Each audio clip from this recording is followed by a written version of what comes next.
ഇതുപോലെയുള്ള ഒരു ലോഡ് മണ്ണിന് കേരളത്തിൽ പലയിടത്തും പല വിലയാണെന്നാണ് അറിവ്. നമ്മുടെ ഇവിടെ 4500 രൂപ മുതൽ 5000 രൂപ വരെയാണ് ഒരു 150 CFT മണ്ണിന് വില വരുന്നത്.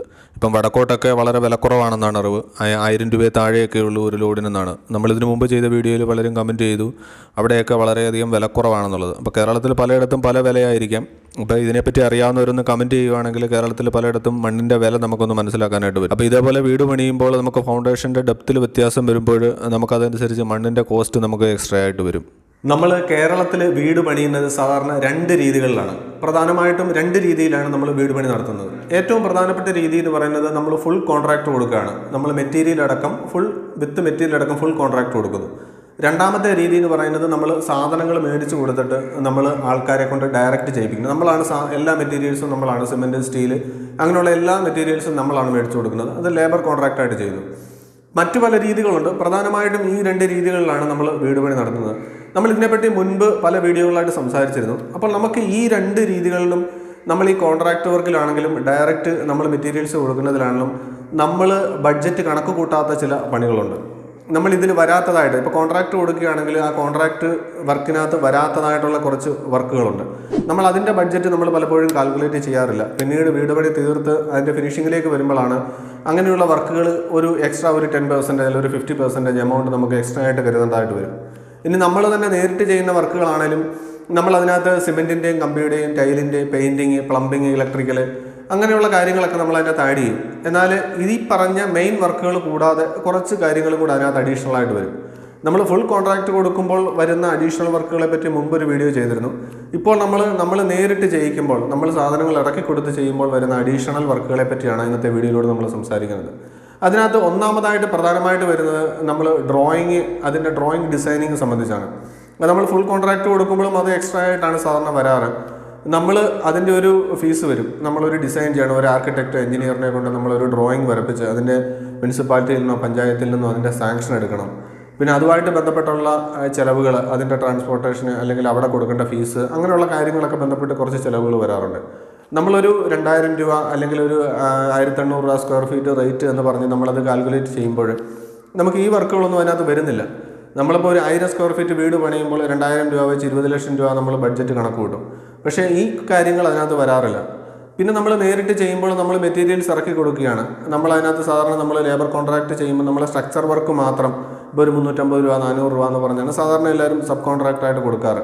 നമ്മളതിൽ ലേബർ മാത്രമേ ഉള്ളൂ. അതിനകത്ത് ഇൻക്ലൂഡിങ് അതിൻ്റെ പ്ലാസ്റ്ററിങ്, അതിൻ്റെ ഫ്ലോർ, കോൺക്രീറ്റ് വരെയുള്ള സ്ട്രക്ചർ വർക്കുകളാണ് ഈ ഒരു എമൗണ്ടിനകത്ത് വരുന്നത്.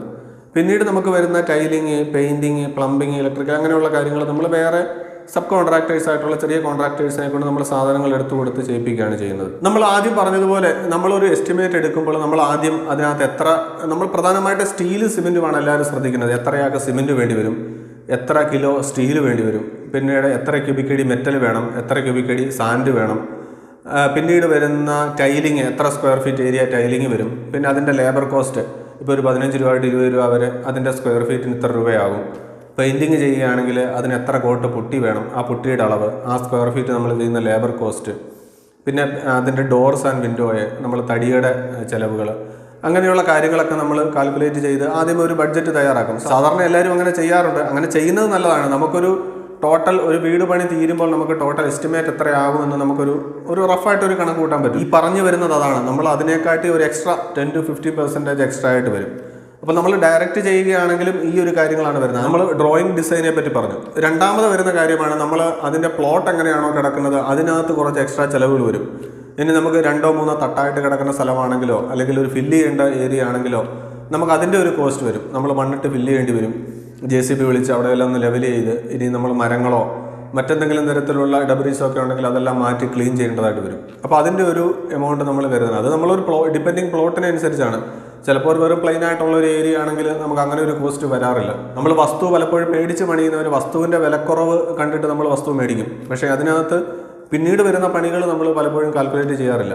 ലെവലിങ്ങോ അതിൻ്റെ കോമ്പൗണ്ട് വോൾ ചെയ്യുക, അപ്പോൾ ചിലപ്പം കോമ്പൗണ്ട് വോൾ കാണത്തില്ല. അപ്പോൾ കോമ്പൗണ്ട് വോളിൻ്റെ ഒരു കോസ്റ്റ് വരും. അത് മൊത്തം നമ്മളൊരു പക്ഷേ വീട് പണി കഴിഞ്ഞിട്ടായിരിക്കാം എങ്കിലും നമ്മളതിൻ്റെ ചുറ്റുമതിൽ കെട്ടണം. അപ്പോൾ അതിൻ്റെ ഒരു കോസ്റ്റ് എക്സ്ട്രാ ആയിട്ട് കരുതണം. പിന്നെ നമ്മളൊരു വർക്ക് തുടങ്ങിക്കഴിഞ്ഞ് കഴിഞ്ഞാൽ നമ്മൾ ഫൗണ്ടേഷൻ ചെയ്ത് കഴിഞ്ഞാൽ അതിനകത്ത് ചിലപ്പോൾ മണ്ണ് ഫില്ല് ചെയ്യേണ്ടതായിട്ട് വരും. ഫൗണ്ടേഷൻ നമ്മളൊരു 45 സെൻറ്റിമീറ്റർ ഉയർത്തി നമ്മൾ ഫൗണ്ടേഷൻ ചെയ്യുന്നു.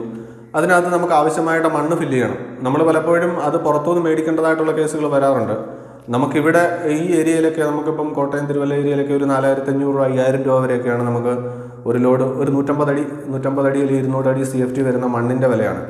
ഇപ്പം നമ്മൾ വടക്കോട്ടൊക്കെ അത്രയും കുറവാണെന്നാണ് എൻ്റെ അറിവ്. പലരും നമ്മൾ ഇതിനു മുമ്പ് വീഡിയോ ചെയ്തപ്പോൾ പലരും കമൻറ്റ് ചെയ്തു അവിടെയൊക്കെ ഫ്രീ ആയിട്ട് മണ്ണ് കിട്ടും, അവിടെ നിന്നും 500 രൂപ അല്ലെങ്കിൽ 1000 രൂപ താഴെയൊക്കെ ഉള്ളൂ ഒരു ലോഡ് മണ്ണിന്. പക്ഷേ ഇവിടെ നമുക്ക് ഈ ഒരു എമൗണ്ട് കൊടുത്താൽ മാത്രമേ നമുക്ക് പിന്നെ ദൂരെ കൂടുതലനുസരിച്ചാണ് ഇപ്പം മണ്ണ് വരുന്ന ട്രാൻസ്പോർട്ടേഷൻ അനുസരിച്ച് അതിൽ വിലയിൽ വ്യത്യാസങ്ങൾ വരാം. അപ്പോൾ നിങ്ങളുടെ ഏരിയയിൽ എത്ര രൂപയാകുമെന്ന് അറിയാവുന്നവരൊന്ന് കമൻറ്റ് ചെയ്യുകയാണെങ്കിൽ ബാക്കിയുള്ളവർക്കും കൂടെ ഒന്ന് മനസ്സിലാക്കും കേരളത്തിൽ പലയിടത്തും മണ്ണിൻ്റെ വില എങ്ങനെയാണെന്നുള്ളത്. മണ്ണിൻ്റെ ഇത് കഴിഞ്ഞ് കഴിഞ്ഞാൽ നമ്മൾ മുകളിലേക്ക് പണി വരുമ്പോൾ നമ്മൾ സ്ട്രക്ചർ വർക്ക് ചെയ്യുന്നു. സ്ട്രക്ചർ വർക്ക് ചെയ്ത് അതിൻ്റെ ഷട്ടറിങ്, ഇനി നമ്മൾ ഡയറക്റ്റ് ലേബർ ചെയ്യുകയാണെങ്കിൽ അതിൻ്റെ ഷട്ടറിങ് മെറ്റീരിയൽസിൻ്റെ കാര്യം നമ്മൾ ക്ലിയർ ചെയ്യണം. സാധാരണ ഞാൻ ആദ്യം പറഞ്ഞതുപോലെ ഒരു 350 രൂപ 400 രൂപ സ്ക്വയർ ഫീറ്റ് വർക്ക് ചെയ്യുന്ന വീടുകളാണെങ്കിൽ നമുക്ക് വിത്ത് ഷട്ടറിങ് മെറ്റീരിയൽ ഉൾപ്പെടെയാണ് അവർ ലേബർ കോൺട്രാക്റ്റ് ചെയ്യുന്നത്. അവർക്ക് അതിനാവശ്യമായ ടൂൾസുകൾ, അതിൻ്റെ ഷട്ടറിങ് ഷീറ്റ്, അതിൻ്റെ ജാക്കി, പ്രോപ്സ്, ക്രോസ് പാൻ അങ്ങനെയൊക്കെ ഉണ്ടെങ്കിൽ അതൊക്കെ അവർ സപ്ലൈ ചെയ്തിട്ടാണ് നമ്മൾ അതും കൂടെ ഉൾപ്പെടുത്തിയാണ് ഈ റേറ്റ് ചെയ്യുന്നത്. ടച്ചിന് നിർത്തി ചെയ്യിപ്പിക്കുകയാണെങ്കിൽ നമ്മൾ ഈ ഷട്ടറിങ് മെറ്റീരിയൽസ് ഒക്കെ നമ്മൾ അറേഞ്ച് ചെയ്ത് കൊടുക്കണം. അവരുടെ കയ്യിൽ അത് ഉണ്ടാവില്ല. അപ്പോൾ അതിൻ്റെ റെൻറ്റ് വരും. നമ്മൾ റെൻറ്റിന് എടുക്കുകയാണെങ്കിൽ അതിൻ്റെ കോസ്റ്റ് വരും. അത് നമ്മൾ ഡയറക്റ്റ് ചെയ്യുമ്പോൾ നമ്മൾ കാൽക്കുലേറ്റ് ചെയ്യാത്ത കാര്യങ്ങളാണ്. അപ്പോൾ അതിൻ്റെ റെൻറ്റിന് ആവശ്യമായ തുകയും കൂടി നമ്മൾ ഇതിനകത്ത് കാൽക്കുലേറ്റ് ചെയ്യണം. പിന്നീട് നമ്മൾ അതിൻ്റെ മുകളിലേക്ക് വരുന്ന മെറ്റീരിയൽസ്, ഇപ്പോൾ ബ്രിക്ക് വർക്ക്, നമ്മൾ സിമെൻറ്റ്, സോൾ ബ്ലോക്ക് അല്ലെങ്കിൽ ചെങ്കല്ല്, ഇഷ്ടിക അങ്ങനെ പല മെറ്റീരിയൽസ് വെച്ച് നമ്മൾ വോൾ കൺസ്ട്രക്ട് ചെയ്യാറുണ്ട്. അപ്പോൾ അതിന് ആവശ്യമായ മെറ്റീരിയലിൻ്റെ കോസ്റ്റ് നമ്മൾ ഒരു കോൺട്രാക്ട് കൊടുക്കുമ്പോൾ വിത്ത് മെറ്റീരിയൽ അടക്കം നമ്മൾ കൊടുക്കുകയാണ്. ഇപ്പോൾ നമ്മൾ സപ്ലൈ ചെയ്യുമ്പോൾ നമുക്കതിന് ഉത്തരവാദിത്വമുണ്ട്. നമ്മൾ പോയി പർച്ചേസ് ചെയ്യുക, അതിൻ്റെ ട്രാൻസ്പോർട്ടേഷന്, അതിനാവശ്യമായ ലോഡിങ് അൺലോഡിങ് ആയിട്ടുള്ള ചിലവുകൾ, അങ്ങനെയുള്ള കാര്യങ്ങൾ അതിനകത്ത് വരാം. ഈ നമുക്ക് സിമെൻറ്റ് വരികയാണെങ്കിൽ, സ്റ്റീൽ വരികയാണെങ്കിൽ അങ്ങനെയാണ്. നമ്മൾ പർച്ചേസ് ചെയ്യുമ്പോൾ നമ്മളതിൻ്റെ ലോഡിങ് അൺലോഡിങ് അതിൻ്റെ ട്രാൻസ്പോർട്ടേഷനൊക്കെ നമുക്ക് എക്സ്ട്രാ ആണ്. ഇപ്പോൾ സിമെൻറ്റ് നമ്മളിപ്പം 400 രൂപ 410 രൂപ ഇപ്പോൾ വിലയുണ്ടെങ്കിൽ നമ്മളത് കൊണ്ടുവരുന്നതിൻ്റെ ട്രാൻസ്പോർട്ടേഷൻ എക്സ്ട്രാ വരും. 50 100 ബാഗ് ഒരുമിച്ചെടുക്കുകയാണെങ്കിൽ നമുക്കത് അൺലോഡിങ്ങിന് ആവശ്യമായ ചിലവ് വരും. ഇപ്പം നമ്മൾ ലേബർ ചെയ്യുകയാണെങ്കിലും അതിനൊരു ചിലവ് വരും. നമ്മൾ ലേബർ അത് അൺലോഡ് ചെയ്ത് സ്റ്റാക്ക് ചെയ്ത് വെക്കണം. സ്റ്റീലിൻ്റെ കേസിലാണെങ്കിലും അങ്ങനെ തന്നെയാണ്. അപ്പോൾ അങ്ങനെയുള്ള ചിലവുകൾ എക്സ്ട്രാ ആയിട്ട് വരും. അത് നമ്മൾ കാൽക്കുലേറ്റ് ചെയ്യേണ്ടതായിട്ടുണ്ട്.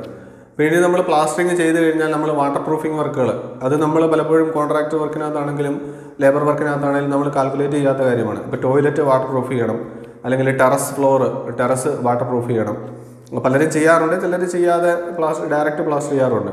അപ്പോൾ അതൊരു എക്സ്ട്രാ ചിലവാണ്. പിന്നീട് നമ്മൾ പെയിൻറ്റിങ്ങിലേക്ക് വരുമ്പോൾ നമ്മൾ പുട്ടി എത്ര കോട്ട് ഇടണം? 2 കോട്ടാണോ, ഇനി 3 കോട്ടാണോ, ഇനി അത് പ്രൈമർ അടിക്കണം, 2 കോട്ട് എമൽഷൻ അടിക്കണം. അതും ഈ പറഞ്ഞതുപോലെ ഡിപ്പെൻഡിങ് ആണ്, നമ്മുടെ ഇഷ്ടമാണ്. നമ്മൾ ഡയറക്റ്റ് ചെയ്യുമ്പോൾ അതൊരു അനുകൂലമായ ഘടകമാണ്. നമുക്ക് ആവശ്യമുള്ള രീതിയിൽ നമുക്കത് ചെയ്യാം. അപ്പോൾ അതിനകത്ത് വരുന്ന മെറ്റീരിയലിൻ്റെ ക്വാളിറ്റി, അതിൻ്റെ ബ്രാൻഡ് അനുസരിച്ച് റേറ്റിൽ വ്യത്യാസങ്ങൾ വരും.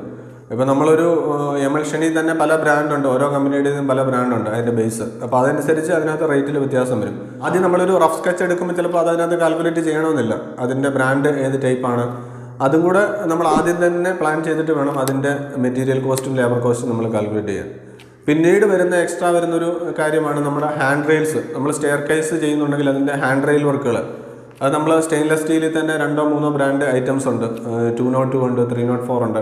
അപ്പോൾ ആ മെറ്റീരിയൽസ് ഏതാണ്? ഹാൻഡ് റെയിൽസിൻ്റെ കോസ്റ്റ് നമ്മൾ ആദ്യം ടോട്ടൽ കാൽക്കുലേറ്റ് ചെയ്യുമ്പോൾ അത് നമ്മൾ വിട്ടുപോകുന്ന കാര്യമാണ്. അപ്പോൾ നമ്മളത് വുഡാണോ സ്റ്റീലാണോ, ഇനിയും എത്ര റണ്ണിങ് മീറ്റർ വരുന്നുണ്ട്, അപ്പോൾ അതിൻ്റെയൊക്കെ അനുസരിച്ചാണ് അതിൻ്റെ കോസ്റ്റ് വരുന്നത്. പിന്നെ നമ്മൾ വരുന്നൊരു കാര്യമാണ് ടോയ്ലറ്റിൻ്റെ ഡോറുകൾ. നമ്മൾ സാധാരണ ബെഡ്റൂംസിൻ്റെ ഡോറും മെയിൻ ഡോറ് അങ്ങനെയുള്ള കാര്യങ്ങളൊക്കെ നമ്മൾ വുഡിൽ ചെയ്യാറുണ്ട്. ടോയ്ലറ്റിൻ്റെ നമ്മൾ സാധാരണ സിൻഡെക്സോ അല്ലെങ്കിൽ FRP പോലെയുള്ള മെറ്റീരിയൽസ് വെച്ചാണ് ഡോർ ചെയ്യുന്നത്. അപ്പോൾ നനഞ്ഞാലും കേടുവരാത്ത രീതിയിലുള്ളത്. അത് നമ്മൾ പലപ്പോഴും ഈ ടോട്ടൽ എസ്റ്റിമേറ്റ് കൂട്ടുമ്പോൾ വിട്ടുപോകുന്ന കാര്യമാണ്. അപ്പോൾ അത് എത്ര ടോയ്ലറ്റ് ഉണ്ടോ അതിന് ആവശ്യമായ കോസ്റ്റ്, അത് പല രീതിയിലുണ്ട്. ഒരു 3000 രൂപ തൊട്ട് വിലയുള്ള ഡോറുകളുണ്ട്, ഫ്രെയിം അടക്കം. അപ്പോൾ അങ്ങനെയുള്ള കോസ്റ്റ് നമ്മൾ ഇതിനകത്ത് കാൽക്കുലേറ്റ് ചെയ്യേണ്ടതായിട്ടുണ്ട്. പിന്നെ വരുന്ന പ്രധാനപ്പെട്ട ഒരു കാര്യമാണ് വീടിൻ്റെ ഇൻറ്റീരിയർ വർക്കുകൾ. നമ്മൾ ഫുൾ കോൺട്രാക്ട് കൊടുക്കുമ്പോഴാണെങ്കിലും ലേബർ കോൺട്രാക്ട് കൊടുക്കുമ്പോഴാണെങ്കിലും അതിനകത്ത് ഇൻറ്റീരിയർ വർക്ക് സാധാരണ വരാറില്ല. നമ്മളതിൽ ഉപയോഗിക്കുന്ന മെറ്റീരിയൽ എന്താണ്? ഇൻറ്റീരിയറിൻ്റെ വുഡാണോ, ഇനിയും അലൂമിനിയം ആണോ, സ്റ്റീലാണോ, പലതരത്തിലുള്ള മെറ്റീരിയൽസ് ഇപ്പോൾ അവൈലബിൾ ആണ് ഇൻറ്റീരിയർ വർക്ക് ചെയ്യാൻ. കിച്ചൺ കബോർഡ്, ബെഡ്റൂംസിൻ്റെ കബോർഡ്. അപ്പോൾ അതെല്ലാം നമ്മളൊന്ന് കാൽക്കുലേറ്റ് ചെയ്യാം. അത് നമുക്ക് നോർമൽ റേഞ്ച് ഒരു 50,000 രൂപ തൊട്ട് അതിൻ്റെ മുകളിലേക്ക് എത്ര ലക്ഷം രൂപ കൊടുത്ത് വേണമെങ്കിലും നമുക്ക് ഇൻറ്റീരിയർ വർക്കുകൾ ചെയ്യാം. അപ്പോൾ അതിന് വരുന്ന എക്സ്പെൻസ് നമ്മൾ കാൽക്കുലേറ്റ് ചെയ്യേണ്ടതായിട്ടുണ്ട്. പിന്നെ ഇലക്ട്രിക്കൽ ഫിറ്റിങ്സുകൾ, ലൈറ്റ്, ഫാന്, പിന്നെ ഫർണിച്ചർ, അതൊക്കെ നമ്മൾ എന്തായാലും ഏത് വർക്കിനകത്ത് നമ്മൾ കാൽക്കുലേറ്റ് ചെയ്യാത്ത കാര്യമാണ്. ഒരു വീടായി കഴിയുമ്പം പിന്നീട് ഇതെല്ലാം നമ്മൾ എക്സ്ട്രാ ആയിട്ട് വരുന്ന കാര്യം നമ്മളത് ശ്രദ്ധിക്കത്തില്ല. ആദ്യം നമ്മളതൊന്നും കാൽക്കുലേറ്റ് ചെയ്യില്ല. പിന്നീട് ഫിനിഷിങ്ങിലേക്ക് വരുമ്പോഴായിരിക്കും അതിനകത്ത് വരുന്ന ഇങ്ങനെയുള്ള ഐറ്റംസ് നമ്മൾ കാൽക്കുലേറ്റ് ചെയ്യേണ്ടതായിട്ട് വരുന്നത്. പിന്നെ വരുന്ന കാര്യമാണ് ലാൻഡ്സ്കേപ്പിംഗ് വർക്കുകൾ. നമ്മൾ പുറത്തെന്തെങ്കിലും ചെടികളോ അതുമായിട്ട് ബന്ധപ്പെട്ടുള്ള ലാൻഡ്സ്കേപ്പിംഗ് വർക്കുകൾ വരുന്നുണ്ടെങ്കിൽ അതിൻ്റെ ഒരു എക്സ്പെൻസ് വരും. നമ്മൾ ആദ്യം പറഞ്ഞതുപോലെ കോമ്പൗണ്ട് വാൾ, അതിൻ്റെ മിറ്റം റെഡിയാക്കുക, അങ്ങനെയുള്ള എക്സ്ട്രാ ചിലവുകൾ. പിന്നെ നമ്മൾ വിട്ടുപോകുന്ന കാര്യമാണ് septic tank, soak pit, waste pit, biogas പ്ലാന്റുകൾ, അങ്ങനെ എന്തെങ്കിലും ഉണ്ടെങ്കിൽ റെയിൻ വാട്ടർ സ്റ്റോറേജ് ടാങ്ക്, അങ്ങനെയുള്ള കാര്യങ്ങളൊക്കെ ഇതിനകത്ത് എഗ്രിമെൻറ്റിനകത്ത് ചേർത്ത് ചെയ്യുന്നവരുമുണ്ട്. ഫുൾ കോൺട്രാക്റ്റ് ആണെങ്കിൽ അതിൽ ചേർത്ത് ചെയ്യുന്നവരുമുണ്ട്. ഇനി അതെല്ലാം എക്സ്ട്രാ ആയിട്ട് ചെയ്യുന്നവരുണ്ട്. അപ്പോൾ അതിൻ്റെ ഒരു കോസ്റ്റ് നമ്മൾ കാൽക്കുലേറ്റ് ചെയ്ത് വെക്കേണ്ടതായിട്ടുണ്ട്. പിന്നെ നമ്മൾ സൈറ്റ് പ്രിപ്പറേഷൻ്റെ കാര്യത്തിൽ വരുന്ന കാര്യമാണ് നമ്മൾ വാട്ടർ സപ്ലൈ, അതേപോലെ ഇലക്ട്രിസിറ്റി. നമ്മൾ കിണറില്ലെങ്കിൽ കിണർ കുഴിക്കണം, അതിൻ്റെ ഒരു കോസ്റ്റ് വരും. കറണ്ട് ഇല്ല എന്നുണ്ടെങ്കിൽ നമ്മൾ കറണ്ട് എന്തായാലും എടുക്കണം. അപ്പോൾ പോസ്റ്റ് അഡീഷണൽ വരുന്നുണ്ടെങ്കിൽ അതിൻ്റെ കോസ്റ്റ് വരും. ഇപ്പോൾ 2-3 പോസ്റ്റ് ഇടണമെന്നുണ്ടെങ്കിൽ അതിൻ്റെ കോസ്റ്റ് എക്സ്ട്രാ ആയിട്ട് കരുതേണ്ടതായിട്ട് വരും. അപ്പോൾ അങ്ങനെയുള്ള ഒരുപാട് കാര്യങ്ങളുണ്ട് ഇതിനകത്ത്. നമ്മളൊരു സ്ക്വയർ ഫീറ്റ് റേറ്റ് പറഞ്ഞൊരു വീട് പണി ചെയ്യുമ്പോൾ അതിനെക്കാട്ടി നമ്മൾ ടോട്ടൽ കൂട്ടുന്നതിനെക്കാട്ടി ഒരു 10% അല്ലെങ്കിൽ ഒരു 20% വരെ അധികമായിട്ട് നമുക്ക് കോസ്റ്റ് വരും. ഇതിപ്പോൾ ഒരു സാധാരണക്കാരനെ സംബന്ധിച്ചാണ്. ബാക്കിയുള്ളവർക്ക് അതൊന്നും വിഷയമല്ലാത്തവർക്ക് അത് പ്രശ്നമല്ല. അപ്പോൾ നമ്മളത് എത്രയാണെങ്കിലും അതനുസരിച്ച് വർക്കുകൾ മുന്നോട്ട് പോകും. അപ്പോൾ ഇങ്ങനെയുള്ള നമ്മളൊരു മിനിമം ലെവലിൽ നിന്ന് വർക്ക് തീർക്കാൻ നോക്കുമ്പോൾ ഇങ്ങനെയുള്ള അഡീഷണൽ ആയിട്ടുള്ള വർക്കുകൾ നമ്മൾ പലപ്പോഴും വിട്ടുപോകാറുണ്ട്. അപ്പോൾ അതും കൂടെ കാൽക്കുലേറ്റ് ചെയ്ത് അതിൻ്റെയും കൂടെ ഒരു കോസ്റ്റ് കാൽക്കുലേറ്റ് ചെയ്ത് വേണം അതിൻ്റെ എസ്റ്റിമേറ്റ് കറക്റ്റായിട്ട് കാൽക്കുലേറ്റ് ചെയ്യാനും വീട് പണി സ്റ്റാർട്ട് ചെയ്യാനും. അല്ലെങ്കിൽ നമുക്ക് പാതി വഴിയാകുമ്പോഴേ വർക്കുകൾ സ്ലോ ആയി നമ്മൾ നിർത്തി വെക്കേണ്ടതായിട്ട് വരും. നമ്മുടെ ബഡ്ജറ്റിന് കവിഞ്ഞു പോയിട്ട് നമ്മൾ വർക്ക് സ്റ്റോപ്പ് ചെയ്യേണ്ടതായിട്ട് വരും. അപ്പോൾ ഇങ്ങനെയുള്ള കാര്യങ്ങളും കൂടെ ശ്രദ്ധിച്ച് വേണം നമ്മൾ വീട് പണി തുടങ്ങാനായിട്ട്. നമ്മളൊരു ഫുൾ കോൺട്രാക്ട് വർക്ക് ചെയ്യുമ്പം വരുന്ന അധിക ചിലവുകൾ ഏകദേശം ഇതേപോലൊക്കെ തന്നെയാണ്. ഇതിൻ്റെ ഒരു വീഡിയോ നമ്മൾ മുൻപ് ചെയ്തിട്ടുണ്ട്. അപ്പോൾ അതിൻ്റെ കാണാത്തവർക്കാണെങ്കിൽ അതിൻ്റെ ലിങ്ക് ഡിസ്ക്രിപ്ഷനിൽ കൊടുത്തിട്ടുണ്ട്, അതും കൂടെ ഒന്ന് കണ്ടു നോക്കാവുന്നതാണ്. വീട് പണിയുമായിട്ട് ബന്ധപ്പെട്ടുള്ള വീഡിയോകളാണ് നമ്മുടെ ഈ ചാനൽ നമ്മൾ കൂടുതലായിട്ട് നമ്മൾ അപ്ലോഡ് ചെയ്യുന്നത്. എല്ലാവർക്കും ഇതുപോലെയുള്ള കാര്യങ്ങൾ ഉപകാരപ്പെടുന്നുണ്ടെന്ന് പറഞ്ഞാൽ വളരെ സന്തോഷം. പലരും കമൻറ്റ് ചെയ്യാറുണ്ട്, വാട്സപ്പിൽ മെസ്സേജ് ചെയ്യാറുണ്ട്. അപ്പോൾ അങ്ങനെയുള്ള ആൾക്കാർ നിങ്ങൾ കണ്ട് ഉപകാരപ്പെട്ടിട്ടുണ്ടെങ്കിൽ ആ വീഡിയോ മറ്റുള്ളവർക്കും കൂടി ഒന്ന് ഷെയർ ചെയ്ത് കൊടുക്കുക. നമ്മുടെ ഈ ചാനൽ നിങ്ങൾ ആദ്യമായിട്ടാണ് കണ്ടുകൊണ്ടിരിക്കുന്നതെങ്കിൽ ഈ ചാനൽ ഒന്ന് സബ്സ്ക്രൈബും കൂടെ ചെയ്യുക. അപ്പോൾ മറ്റൊരു വീഡിയോയിൽ മറ്റൊരു വിഷയമായിട്ട് വീണ്ടും കാണാം. എല്ലാവർക്കും നന്ദി. Thanks for watching.